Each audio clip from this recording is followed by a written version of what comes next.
Subscribe to my channel for more videos and press the bell icon for latest updates. बिस्मिल्लाहिर्रहमानिर्रहीम। अस्सलाम वालेकुम। Dear student, आज का जो हमारा टॉपिक है उसमें हमने जिम्नोस्पर्मी के एक मेंबर को जो पाइनस ट्री है उसके लाइफ साइकिल को डिस्कस करना है।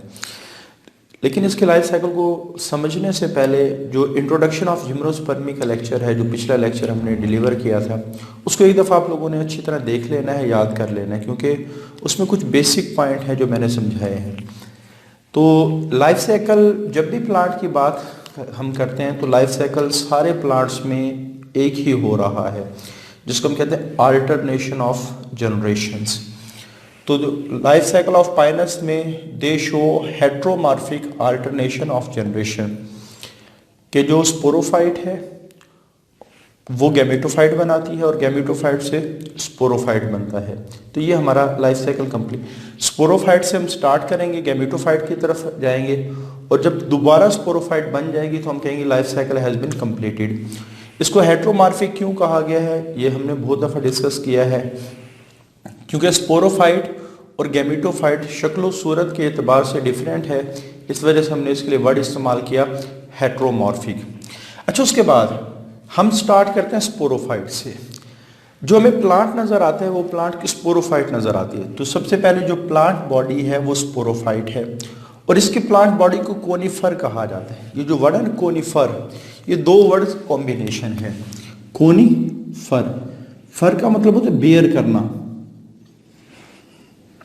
कोनी कोन से निकला है, तो ऐसा प्लांट जिसके ऊपर कोन्स लगती हैं वो कोनिफर कहलाता है। कोई भी प्लांट जिसके ऊपर कोन्स लगेंगी वो कोनिफर प्लांट कहलाएगा। तो इसको हम कहते हैं कोन बियरिंग प्लांट।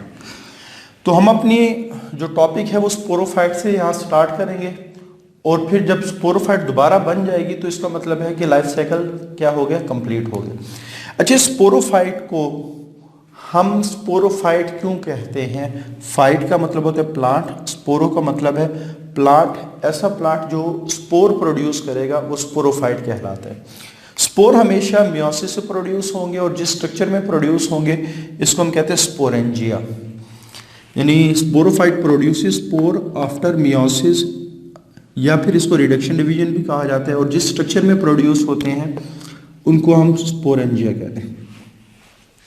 अच्छा, सबसे पहले पूरे लेक्चर की थोड़ी सी समरी मैं बयान कर देता हूँ, फिर हम पूरे लेक्चर की तरफ जाएंगे। हमारे पास जो प्लांट है उसके ऊपर दो कोन्स लगती हैं, एक मेल कोन है, एक फीमेल कोन है। तो मेल कोन के ऊपर माइक्रोस्पोरेंजिया लगे होते हैं। माइक्रोस्पोरेंजिया माइक्रोस्पोर प्रोड्यूस करते हैं। माइक्रोस्पोर मेल गैमेटोफाइट प्रोड्यूस करती है और मेल गैमेटोफाइट में स्पर्म प्रोड्यूस होते हैं। तो प्लांट में माइक्रो वाला जो स्ट्रक्चर है वो मेल रिप्रोडक्टिव स्ट्रक्चर को रिप्रेजेंट करता है। इसी तरह हम बात करें फीमेल कोन की, तो फीमेल कोन पर मेगास्पोरेंजिया होते हैं। मेगास्पोरेंजिया मेगास्पोर प्रोड्यूस करते हैं। मेगास्पोर्स में मेगा गैमेटोफाइट या इसको फीमेल गैमेटोफाइट भी कहा जाता है और फीमेल गैमेटोफाइट में एग प्रोड्यूस होते हैं। तो ये समरी आप लोगों ने याद रखनी है, इसी को हमने डिटेल में इस लाइफ साइकिल के अंदर डिस्कस करना है। तो इसके बाद हम स्टार्ट करते हैं मेल कोन से। मेल कोन की अगर हम बात करें तो मेल कोन के कुछ करैक्टर हैं जो आप लोगों ने याद रखने हैं। मेल कोन एक तो साइज में बहुत छोटी होती है और हमेशा एक डंडी पर गुच्छे की शक्ल में लगती है। जैसे फॉर एग्जांपल ये हमारे पास एक डंडी है, इसमें हमेशा गुच्छे की शक्ल में लगेंगी, यानी एक छोटी सी डंडी पे हमेशा क्लस्टर कहते हैं गुच्छे की शक्ल में लगती है। उसके बाद मेल कोन है, तो यहाँ से नज़र आ रहा होगा क्योंकि इस पे माइक्रोस्पोरोफिल्स होंगे जिसके ऊपर माइक्रोस्पोरेंजिया लगेंगे। तो ये जो कोन्स हैं, काफ़ी सारी कोन्स हैं, ये एक कोन्स नहीं है, ये काफ़ी सारी कोन्स हैं। तो ये जो काफ़ी सारी कोन्स हैं इनके ऊपर छोटे छोटे माइक्रोफिल्स लगे होते हैं और माइक्रोफिल्स में माइक्रोस्पोरेंजिया होते हैं और माइक्रोस्पोरेंजिया का फंक्शन है कि उन्होंने माइक्रोस्पोर को प्रोड्यूस करवाना है। माइक्रोस्पोर से आगे जब लाइफ साइकिल चलेगा तो मेल गैमेटोफाइट बनेगी। Microspore germinate to form small inconspicuous male gametophyte within spore wall. यानी आप ये समझ लें जैसे ये माइक्रोस्पोर है, इसके अंदर ही मेल गैमेटोफाइट प्रोड्यूस होगी, मेल गैमेटोफाइट प्रोड्यूस होगी और इसके अंदर ही स्पर्म प्रोड्यूस होगा। अब जाहिर बात है जो किसी चीज़ के अंदर छुपी हुई हो वो हमें वाज़ेह नज़र तो नहीं आएगी, तो इस वजह से हमने वर्ड इस्तेमाल किया कि जो फीमेल मेल गैमेटोफाइट है वो छोटी होती है, इनकंस्पिकुअस, हमें वाज़ेह नज़र नहीं आती। ये वर्ड बहुत दफ़ा इस चैप्टर में इस्तेमाल हुआ है, कंस्पिकुअस जो चीज़ वाज़ेह नज़र आए, इनकंस्पिकुअस जो चीज़ वाज़ेह नज़र ना आए। तो ये मेल गैमेटोफाइट हमेशा माइक्रोस्पोर के अंदर छुपी हुई होती है। और लास्ट लेक्चर में हमने फिर इस स्ट्रक्चर को कि माइक्रोस्पोर हो, उसके अंदर मेल गैमेटोफाइट छुपी हुई हो, इस स्ट्रक्चर के लिए हमने वर्ड इस्तेमाल किया था पोलन ग्रेन का वर्ड हमने इस्तेमाल किया था। तो पोलन ग्रेन को हम डिफाइन कैसे करते हैं? ऐसा माइक्रोस्पोर जिसमें मेल गैमेटोफाइट हो, इसको पोलन ग्रेन कहा जाता है। अच्छा, पाइनस में जो पोलन ग्रेन प्रोड्यूस होते हैं उनके कुछ करैक्टर हैं जो आप लोगों ने याद रखने हैं। पहली करैक्टरिस्टिक, एक तो बहुत ज़्यादा तादाद में प्रोड्यूस होंगे। दूसरी करैक्टरिस्टिक, आमतौर पे पोलन ग्रेन की जो ट्रांसपोर्टेशन है वो हवा के ज़रिए से हो रही होती है और ये हवा के ज़रिए से बड़ी आसानी से ट्रांसपोर्ट हो जाते हैं। उसकी क्या वजह है? क्योंकि हर पोलन ग्रेन की साइडों पे दो पर लगे होते हैं, जैसे आपको ये नज़र आ रहा होगा, ये पोलन ग्रेन है तो इसकी साइडों पे एक पर ये है और दूसरा पर ये है। लेटरल हमेशा साइड को कहा जाता है। जैसे अगर मैं अपनी बॉडी की लेटरल डायरेक्शन को डिस्कस करूं तो ये वाली जो डायरेक्शन है वो लेटरल साइड कहलाती है। तो इसके जो दो पर हैं वो आमतौर पे लेटरल साइड्स पे लगे होते हैं और इन परों की वजह से अब जब इसके पास पर आ गए, विंग्स आ गए, तो विंग्स हमेशा हवा के ज़रिए से उड़ने में हेल्प करते हैं। इससे पहले जितने भी हमने ग्रुप पढ़े हैं, फर्न्स पढ़े हैं, उसमें सीलिया होते हैं, बाकी जितने भी हमने लोअर प्लांट्स पढ़े हैं उनमें आमतौर पे सीलिया वगैरह होते हैं। अब सीलिया पानी में तैरने, पानी के ज़रिए से तैरते हैं और एक स्पर्म को एग तक लेके जाते हैं। यहाँ विंग्स हैं तो विंग्स हवा के ज़रिए से आसानी से एक जगह से दूसरी जगह ट्रांसपोर्ट हो सकते हैं और विंग्स की वजह से, वैसे तो पोलन ग्रेन साइज में इतने छोटे होते हैं कि हवा उनको वैसे उड़ा के लेके जाती है, लेकिन परों की वजह से फ़ायदा क्या होता है, उनका हवा में उड़ना आसान होता है। तो हवा में उड़ के वो बहुत दूर दूर तक जा सकते हैं और हवा में वो ज़्यादा देर तक रह सकते हैं। दो फायदे विंग्स का, हवा में आसानी से उड़ सकते हैं नंबर 1, और उड़ के दूर दराज इलाकों में आसानी से जा सकते हैं। तो विंग्स के फ़ायदे क्या हैं? दे फ्लोट इन एयर, हवा में आसानी से उड़ सकते हैं, for longer period of time, काफ़ी देर के लिए, can travel to long distance, और दूर तक जा सकते हैं। तो ये पोलन ग्रेन के कुछ करैक्टर हैं जो आप लोगों ने जहन में रखने हैं। बहुत ज़्यादा तादाद में प्रोड्यूस होते हैं, हवा के ज़रिए से ट्रांसपोर्ट होते हैं, हमेशा साइडों पे दो पर लगे होते हैं और इस पर की वजह से काफ़ी देर तक हवा में रह सकते हैं, काफ़ी दूर तक हवा के ज़रिए से जा सकते हैं। अब अगर हम इस प्रॉपर्टी को देखें तो इस प्रॉपर्टी का जिम्नोस्पर्मी के मेंबर या ख़ास तौर पे पाइनस के मेंबर को क्या फ़ायदा हो। अगर हम बात करें खुश्की वाले इन्वायरमेंट की, तो खुश्की वाले इन्वायरमेंट पर हवा ज़्यादा है, पानी कम है। तो अगर कोई चीज़ हवा के ज़रिए से ट्रांसपोर्ट होना सीख ले तो इसका मतलब है कि वो खुश्की पर बड़ी आसानी से रिप्रोडक्शन करती। अगर किसी भी चीज़ के गैमीट हवा के ज़रिए से ट्रांसफ़र होना सीख लें तो वो आसानी से ड्राई इन्वायरमेंट के अंदर रिप्रोडक्शन कर सकते हैं क्योंकि खुश्की पर हवा ज़्यादा है।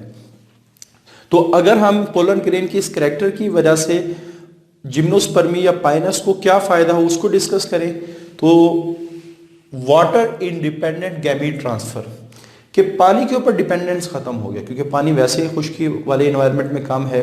तो अगर कोई चीज़ पानी पे डिपेंड करेगी तो पानी कम वाली जगह पे उस पर रहना, उसका रिप्रोडक्शन करना क्या हो जाएगा, थोड़ा सा मुश्किल हो जाएगा। इस वजह से इसके जितने भी मेंबर हैं ये ऐसी जगह पे आसानी से रिप्रोडक्शन कर सकते हैं जहाँ पानी बिल्कुल भी अवेलेबल नहीं है, यानी खुश्की में आसानी से रिप्रोडक्शन कर सकते हैं। तो gymnospermae have successfully evolved this totally new mechanism of transfer of male gamete to female gamete through wind. हवा के जरिए से जिम्नोस्पर्मी ने ये बड़ी कामयाबी से एक ऐसा मैकेनिज्म, ऐसा तरीक़ेकार डेवलप किया जिसकी वजह से जो मेल गैमेट हैं वो आसानी से फीमेल गैमेट तक पहुंच सकते हैं। क्लियर? इसकी इम्पोर्टेंस क्या है? इसकी इम्पोर्टेंस ये है, जब ये मैकेनिज्म डेवलप हुआ, made them independent of water, पानी से इनका बिल्कुल ताल्लुक ख़त्म हो गया इनकी रिप्रोडक्शन का। फॉर दिस पर्पस से मुराद यहाँ रिप्रोडक्शन मुराद है। ये नहीं है कि इनकी ज़िंदगी पानी के बगैर, यहाँ सिर्फ हम रिप्रोडक्शन की बात, यहाँ चूंकि लाइफ साइकिल है और लाइफ साइकिल का मतलब है कि हमने अगली जनरेशन को कैसे प्रोड्यूस करना है, तो अगली जनरेशन से ताल्लुक है रिप्रोडक्शन का। तो यहाँ रिप्रोडक्शन का ताल्लुक पानी से ख़त्म हुआ है। ये नहीं है कि आपने समझना है कि प्लांट का ताल्लुक ही पानी से ख़त्म हो, प्लांट को तो ज़िंदा रहने के लिए पानी चाहिए। तो इट इज़ एन इम्पॉर्टेंट, इस वजह से यहाँ फॉर दिस पर्पज़ लिखा गया, यानी रिप्रोडक्शन के लिए सिर्फ। It is an improvement, important improvement, ये प्लांट के लिए बहुत बड़ी इम्प्रूवमेंट थी। एवोल्यूशनरी एडॉप्टेशन, बहुत ज़बरदस्त किस्म की एवोल्यूशन की, एक ऐसे तरीक़ेकार की to survive in harsh dry land environment, कि वो बड़े ही हार्श, ख़तरनाक किस्म के, सख्त किस्म के ड्राई लैंड इन्वायरमेंट में भी आसानी से रिप्रोडक्शन कर सकते हैं, अपनी जनरेशन को आगे बढ़ा सकते हैं। अच्छा, उसके बाद पोलन ग्रेन के अंदर स्पर्म होते हैं। तो दूसरी तरफ अगर हम एग की तरफ जाएं तो एग जिस स्ट्रक्चर में प्रोड्यूस होता है वो फीमेल कोन है। फीमेल कोन का साइज काफ़ी बड़ा होता है। अगर हम इसको ड्रा करें तो ये प्लांट के ऊपर वावे लगी हुई नजर आ रही होती हैं ऐसे। वहां मेल कोन की बात करें तो एक डंडी पे काफ़ी सारी कोन्स लगी होती, ये सारी अलग-अलग कोन्स हैं। लेकिन जब हम फीमेल कोन की बात करें तो एक बड़ी सी नज़र आती है, ठीक है, कंस्पिकुअस, वाज़े नज़र आती है। आप ऐसे देखेंगे तो सामने नज़र आपको आ जाए जैसे आम लगा होता है। वुड इन टेक्सचर, और लकड़ी की तरह का इनका कलर है। वुडी टेक्सचर कलर को कहा जाता है, शक्लो सूरत को कहा जाता है वुडी, लकड़ी की तरह। और फीमेल कौन है, इसके ऊपर चूंकि ओव्यूल ने प्रोड्यूस होना है, मेगास्पोरेंजिया ने प्रोड्यूस होना है, तो इस वजह से यहाँ जो स्केल होंगे, यहाँ जो पत्ते होंगे वो मेगास्पोरोफिल्स कहलाएंगे। तो ये बात आप लोगों ने याद रखनी है कि एक फीमेल कोन के ऊपर बहुत सारे मेगास्पोरोफिल्स होते हैं।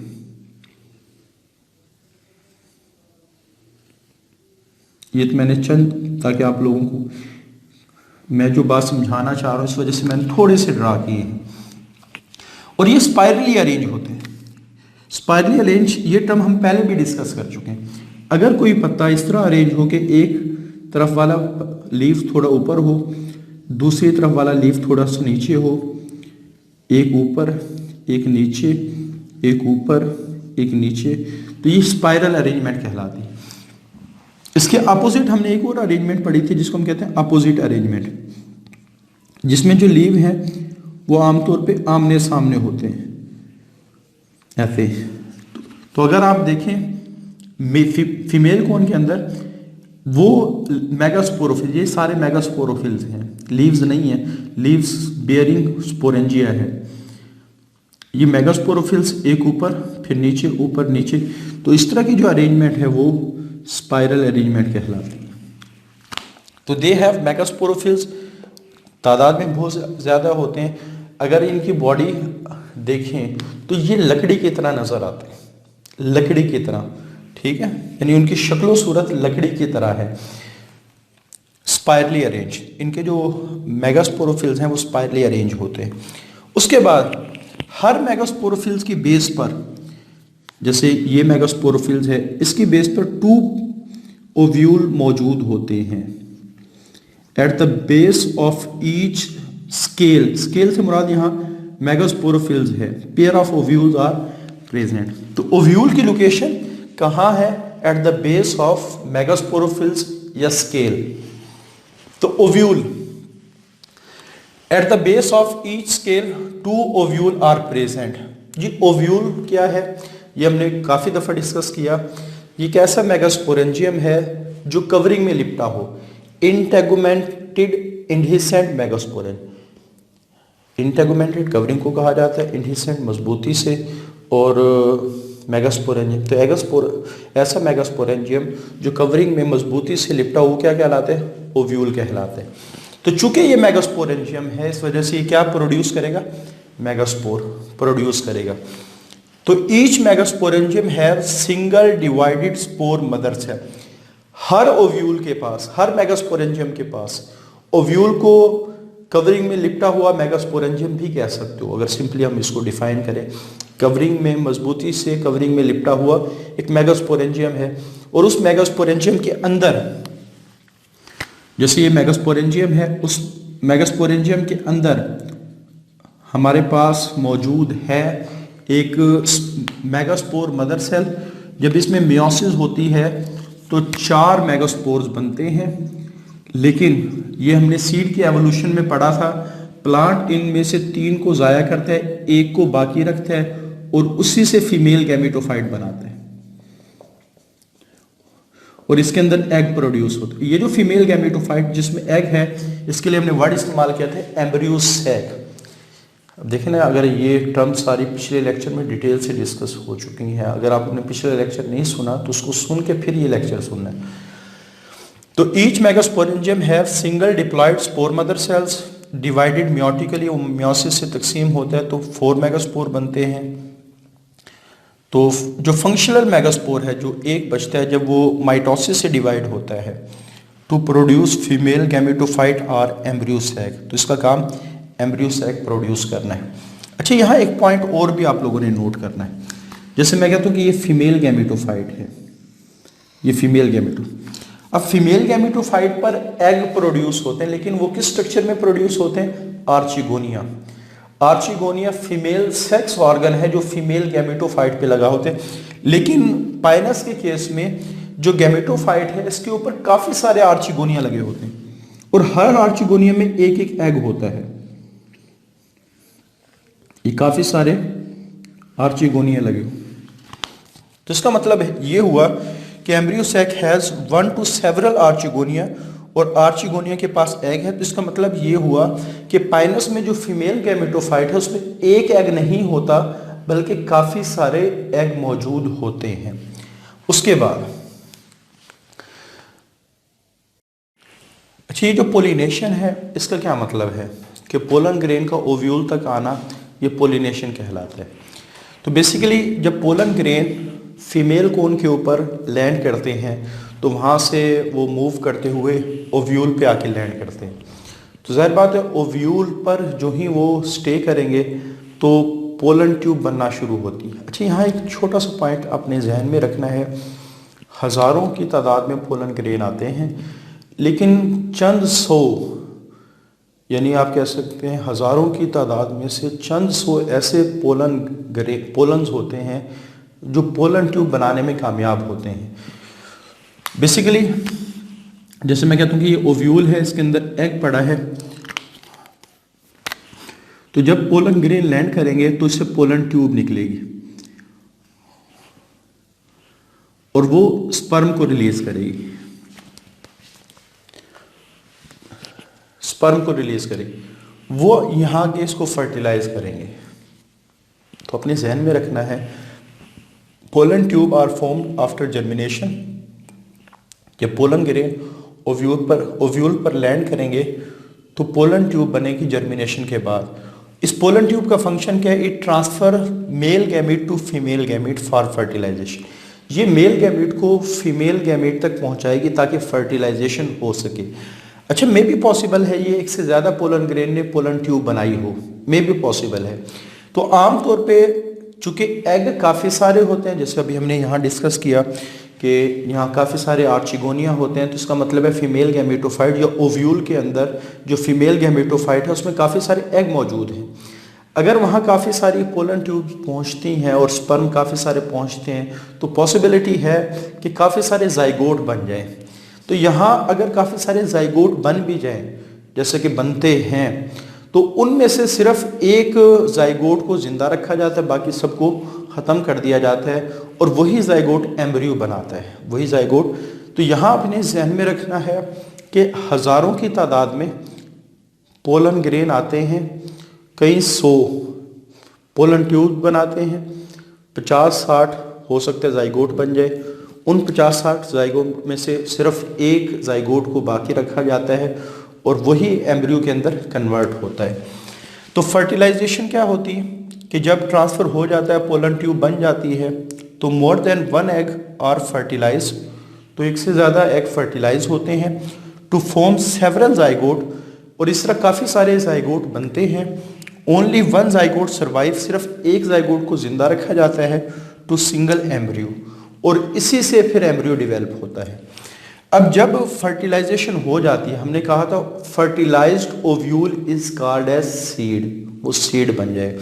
अब जैसे ये ओव्यूल है और ओव्यूल के अंदर एम्ब्रियो बन चुका है और एम्ब्रियो के लिए कुछ फूड भी स्टोर हो चुकी होती, तो सीड का स्ट्रक्चर क्या है, बाहर सीड कोट होते हैं, अंदर सीड होता है, सीड के अंदर एम्ब्रियो, एम्ब्रियो के अंदर फूड स्टोर होती है। उसके बाद जब इस सीड को ज़मीन में डाला जाएगा तो वहाँ से पौधा निकलेगा, और पौधा क्या कहलाता है, स्पोरोफाइट। तो जो काम हमने स्पोरोफाइट से स्टार्ट किया था, यहाँ दोबारा स्पोरोफाइट बन गई, और दरमियान में मेल गैमेटोफाइट भी बनी, फीमेल गैमेटोफाइट भी बनी। तो आप ये समझ लें स्पोरोफाइट पर मेल और फीमेल गैमेटोफाइट लगती हैं, एग और स्पर्म प्रोड्यूस होते हैं, दोनों की फर्टिलाइजेशन होती है, जाइगोट बनते हैं, एम्ब्रियो बनते हैं, सीड बनता है, और दोबारा उससे स्पोरोफाइट निकल आती है। तो जो काम हमने सीड की जर्मिनेशन के बाद क्या बनना शुरू हो जाती है, स्पोरोफाइट। तो स्पोरोफाइट से साइकिल स्टार्ट किया था, यहाँ स्पोरोफाइट बन चुकी है, तो इसका मतलब है लाइफ साइकिल कंप्लीट हो चुका है। तो जितने भी जिम्नोस्पर्मी के मेंबर हैं उसमें जो स्पोरोफाइट है, जो डिप्लॉयड स्पोरोफाइट है, जो डोमिनेंट स्पोरोफाइट है, यहाँ डोमिनेंट का वर्ड भी इस्तेमाल करेंगे, डिप्लॉयड का वर्ड भी इस्तेमाल करेंगे, वो हमेशा हैप्लॉयड गैमेटोफाइट बनाती है, जो इनकंस्पिकुअस होती है, लेस डोमिनेंट होती है। फिर जो हैप्लॉयड गैमेटोफाइट है वो स्पर्म और एग प्रोड्यूस करके जाइगोट, एम्ब्रियो और फिर डिप्लॉयड जाइगोट बना दे, डिप्लॉयड स्पोरोफाइट बना देती। तो इस तरह alternation of generation is one of the most important characteristic of gymnospermae. अच्छा, उसके बाद अगर हम इस लाइफ साइकिल को डायग्राम के लिहाज से इसको डिस्कस करें तो सबसे पहले ये स्पोरोफाइट है। स्पोरोफाइट के ऊपर मेल और फीमेल कोन एक ही प्लांट पे लगती हैं। ये पॉइंट थोड़ा सा डिस्कस करना रह गया, लेकिन यहाँ आप लोगों ने जहन में रखना है कि स्पोरोफाइट पर जो मेल कोन है, फीमेल कोन है, वो एक ही स्पोरोफाइट यानी एक ही प्लांट के ऊपर लगती है। जो मेल कोन है उसको हम कहते हैं पोलन कोन, क्योंकि उसने पोलन ग्रेन प्रोड्यूस करने हैं, और जो फीमेल कोन है उसके लिए हम ओव्यूलेट कोन भी इस्तेमाल करते हैं। तो ये भी हो सकता है ऑब्जेक्टिव में पूछ लिया जाए कि फीमेल कोन का दूसरा नाम क्या है, इसी तरह मेल कोन का दूसरा नाम क्या है। तो ये काफी सारी हैं, छोटी छोटी, और एक बड़ी सी एक ही है। तो ओव्यूलेट कोन, इस पर ओव्यूल प्रोड्यूस होते हैं एट द बेस ऑफ मेगास्पोरोफिल्स, और ओव्यूल के अंदर मेगास्पोरेंजियम होते हैं। मेगास्पोरेंजियम में मेगास्पोर मदर सेल होता है, वहाँ मियोसिस होती है। 4 मेगास्पोर बनते हैं, लेकिन सिर्फ एक मेगास्पोर को बाकी रखा जाता है, और इस मेगास्पोर से फीमेल गैमेटोफाइट प्रोड्यूस होती है जिसमें एग प्रोड्यूस होते हैं। तो ये तो हमारा फीमेल पार्ट है जो हमने यहाँ तक डिस्कस किया।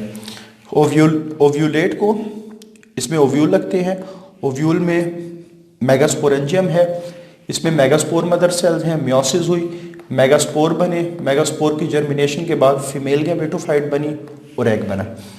दूसरी तरफ अगर हम आए तो पोलन कोन के ऊपर माइक्रोस्पोरेंजियम, मियोसिस हुई, माइक्रोस्पोर बने।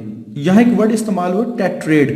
मेगास्पोर और माइक्रोस्पोर में एक बहुत बड़ा डिफरेंस ये भी है, मेगास्पोर एक बाकी रखा जाता है और ये चारों के चारों बाकी रहते हैं।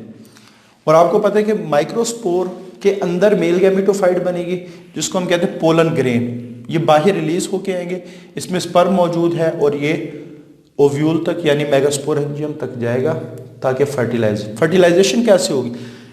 जब पोलिनेशन हो जाती है तो पोलन ग्रेन का फीमेल रिप्रोडक्टिव स्ट्रक्चर तक पहुंचना ये पोलिनेशन कहलाता है। और ये बात आपने याद रखनी है कि 15 मंथ आफ्टर पोलिनेशन फर्टिलाइजेशन का प्रोसेस स्टार्ट होता है। ये ऑब्जेक्टिव के लिहाज से जब पोलिनेशन हो जाती है उसके 15 महीने बाद फर्टिलाइजेशन होती है। फर्टिलाइजेशन कैसे होती है? जैसे ये ओव्यूल है और ओव्यूल के अंदर एग मौजूद है, ऊपर पोलन ग्रेन आके स्टे करते हैं, तो पोलन ग्रेन से पोलन ट्यूब निकलती है और उसके ज़रिए से आके एग फर्टिलाइज हो जाता है। ये एग फर्टिलाइज होने के बाद जाइगोट में कन्वर्ट होता है, जाइगोट से एम्ब्रियो, और जो ओव्यूल है वो सीड में कन्वर्ट हो जाती है। तो वो कौन जो पहले ओव्यूलेट कौन थी, अब वो सीड कौन कहलाती है। फिर इसका सीड ज़मीन पर गिरता है तो इसके सीड में आमतौर पे विंग लगा होता है, और जब ये जर्मिनेट करता है इससे सीडलिंग निकलता है। सीडलिंग वो प्लांट होता है जो सीड से निकलता है। जब सीडलिंग ग्रो करता है तो स्पोरोफाइट डेवलप होती है, फिर हम यहीं से दोबारा साइकिल को स्टार्ट कर देते हैं। तो ये हमारे पास लाइफ साइकिल ऑफ जिम्नोस्पर्मी है, लाइफ साइकिल ऑफ पाइनस है। तो ये डायग्राम में भी आप देखें कि स्पोरोफाइट से यहाँ मेल गैमेटोफाइट बनी या फीमेल गैमेटोफाइट बनी, फर्टिलाइजेशन बनी, उसके बाद जाइगोट, सीड बना, फिर स्पोरोफाइट। तो ये लाइफ साइकिल हम क्या कहलाते हैं, इसको अल्टरनेशन ऑफ जनरेशन, जिसमें स्पोरोफाइट से गैमेटोफाइट बनी है। तो ये हमारा आज का टॉपिक है जिसमें हमने लाइफ साइकिल ऑफ पाइनस को डिस्कस किया है। वेरी इंपॉर्टेंट शॉर्ट क्वेश्चन है, एग्जामिनेशन पॉइंट ऑफ व्यू से इसको अच्छी तरह तैयार करेंगे। आज के लिए इतना ही, अल्लाह हाफिज़।